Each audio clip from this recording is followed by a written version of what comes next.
Now at 6 a.m. on WKYT this morning, honoring the fallen who have served our nation. We'll have details on how Kentucky and the country will pause to mark Memorial Day. The holiday weekend has been a deadly one in Kentucky, with several lives being lost on roadways. And the search will continue this morning for a person who disappeared on the Kentucky River. Tracking, alerting, protecting. This is WKYT This Morning. Top of the morning to you and welcome in. It's nice to have you with us here on WKYT on this Memorial Day morning. We have a lot of news to tell you about today. We've had very nice weather over the weekend, and it looks to finish up rather nicely as well. Let's check in with meteorologist. Here's Jim Caldwell. He's in this morning for Micah. What a beautiful start to the day. I'm just stunned to take a look over there at that picture. It is beautiful out there. You can see the sky really starting to light up as that sun is on its way up for you on this Memorial Day. The problem is we won't see it continuously through the day today. We look outside with our live sky cam, and you can see those beautiful colors now filtering in. Right now in Lexington, we are sitting at 69 degrees. A nice warm start. Winds are coming in out of the south. Feels like temperature, of course, at 69 as well. We've got some mids and upper 60s showing up to our east, to our west.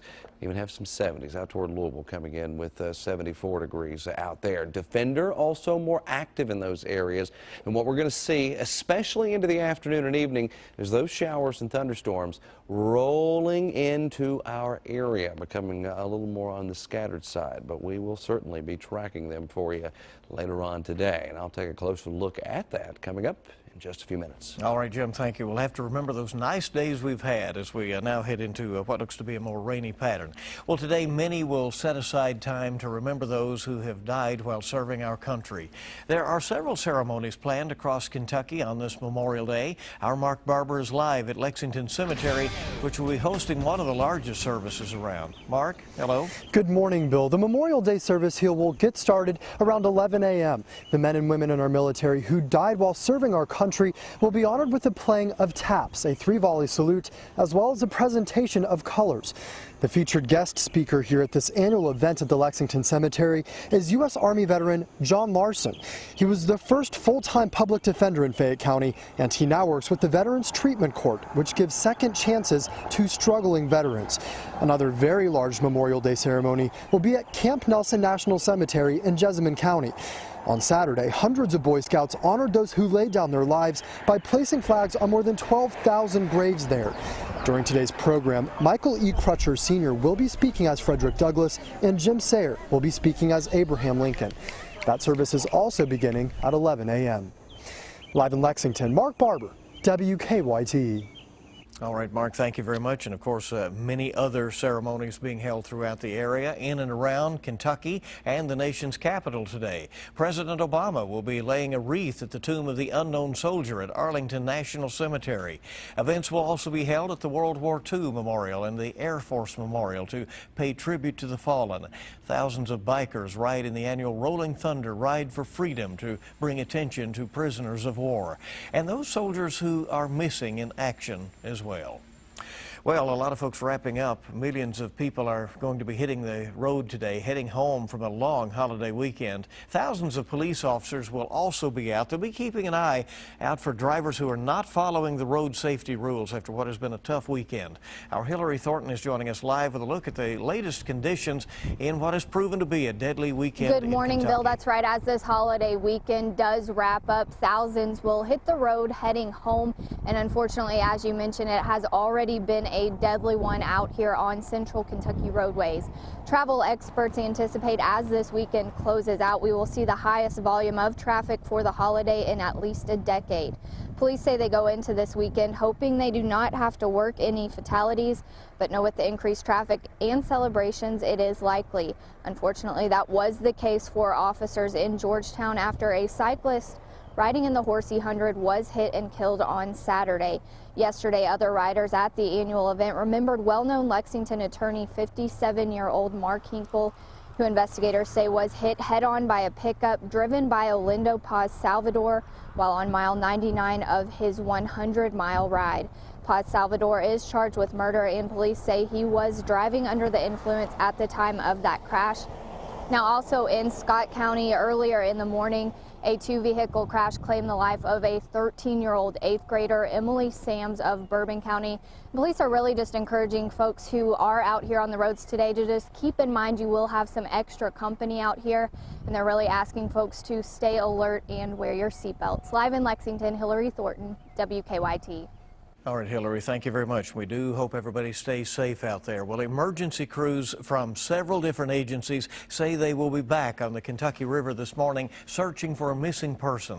It's happening near the Mercer-Jessamine County line. A man told authorities that a passenger on his jet ski went into the water and disappeared. We're told that 2 people were having some mechanical issues with their jet ski and tried to fix it while out on the water. Crews spent hours searching near the Brooklyn Bridge off US 68 at the Palisades. We'll have more on the search effort coming up in our next half hour. A man dubbed as the bogus beggar made a plea deal in one of the cases against him. The State Journal says Gary Thompson pleaded guilty to sexual misconduct Friday in Franklin Circuit Court. He was originally charged with third-degree rape and being a persistent felony offender, but the rape charge was amended as part of a plea. Police say the victim is a woman he knows who has an intellectual disability. Thompson has admitted to pretending that he is intellectually disabled in order to get money. Severe weather destroyed building after building in Texas and Oklahoma. A rough weekend there. 1,600 Houston families were left homeless after an EF1 tornado carrying winds of 100 miles per hour slammed into an apartment complex. Powerful winds ripped the roofs off of many of the units.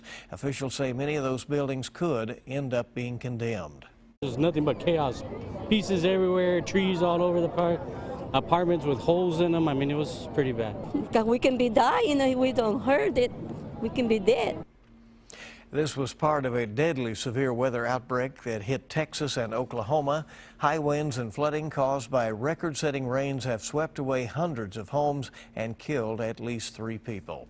Well, protests continued in Cleveland on Sunday against the acquittal of a police officer in the 2012 shooting deaths of 2 unarmed African Americans. On Saturday, a judge acquitted Officer Michael Brelow on charges of voluntary manslaughter and felonious assault.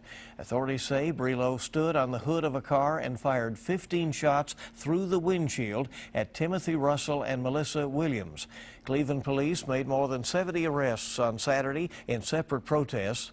The scene is a far different one from the day before. Now, your zone-by-zone forecast with meteorologist Jim Caldwell and First Alert Defender. Here we are on this Memorial Day morning. We are tracking some showers across parts of our area, but for most of us, it's just the warm and muggier air hanging around. 69 degrees already in Lexington. Just think back to Saturday morning. We started that day off around 49 degrees. So we're much, much warmer out there area-wide. Not only here in Lexington, you could see more mid and upper 60s showing up out across eastern parts of Kentucky as well. Only one spot coming in the 50s, and that's Ashland. You compare that to Louisville as you go toward the west on 64. It's 74 degrees out there, so a big gap from one end of the Commonwealth. Of course, not quite as wide as Paducah to Pikeville. But anyway, showers are showing up out there this morning as well to our west, right along 65 and now getting into Louisville. That's as close as they are to us as well. What's going to happen is we'll see some of these start spilling over into our area, a few before noon, but better chances once we get into the afternoon and evening hours, and some of those might actually be full-blown thunderstorms at that point. Will it cause some major issues for your plans that you might have, maybe some type of service that you plan to attend at some point today, or even some of the more backyard kind of stuff with barbecues? It certainly could run you inside for at least an extended period of time, but it shouldn't be an all-day issue. You can see how this moisture has been advancing over the past 2 hours. Again, not a big deal out to our west, some general light and moderate rainfall. But the problem is we've got plenty of moisture being fed into it, so that's going to keep the chances of showers and storms alive as we head through the day today. Well, their 3-day threat tracker bumped up today to moderate level. First of all, a lot of folks are going to be traveling out there, and anytime you encounter rain and a lot of people, especially on some of these very busy roadways, that turns into a problem all by itself. Just with sunshine, it's a problem, but showers and storms thrown into the mix, it can be a real issue. So moderate today because of that. And tomorrow, we're talking about the possibility of strong and severe thunderstorms in our area. So we've heightened that to the high level, and there might even be one or two of those strong on the backside of this lingering into Wednesday. So an active pattern ahead here. It's not only the severe weather chances for tomorrow, but we're also talking about those showers and thunderstorms that continue throughout the entire 7-day forecast, Bill. Think back to last week. Nice days, even days in the 50s, dry, and now we we're going enjoyed to this. that. Yeah, it was brisk, but we can handle that stuff. What happened? Yeah, summer's trying to make a run at us. That's what happened. Yeah, I know. The humidity levels come up, and you start to have those storms. All right, we'll deal with it as the week goes along. Thank you, Jim. It is 6:10 now, and each morning we bring you weather and traffic together. And let's do live drive traffic now and take a look outside. You're looking at I-75, I-64, and this is at the northern split this morning, where traffic is light at the moment, but of course we anticipate that will be picking up throughout the day. A lot of those construction projects, the resurfacing and so forth, have been suspended over the holiday weekend to make for easier travel. In Lexington, the flow is good so far. Of course, schools are closed. We do have a few school systems across the Commonwealth who are making up a snow day today, and so they are in session. So keep that in mind in some of those areas, and if you live locally, you probably know which schools are trying to make up an extra day today. 6:11 is our time on WKYT this morning, and it's so good to have you along. We have a lot more news on the way for you. In just a moment, an ISIS post gains in Iraq some controversial comments from the U.S. Secretary of Defense about U.S.-trained Iraqi troops. That story and more ahead this morning. Food companies are adopting the strategy that less is more. I'm Jill Wagner in New York. Coming up, I'll tell you why businesses are changing their recipes.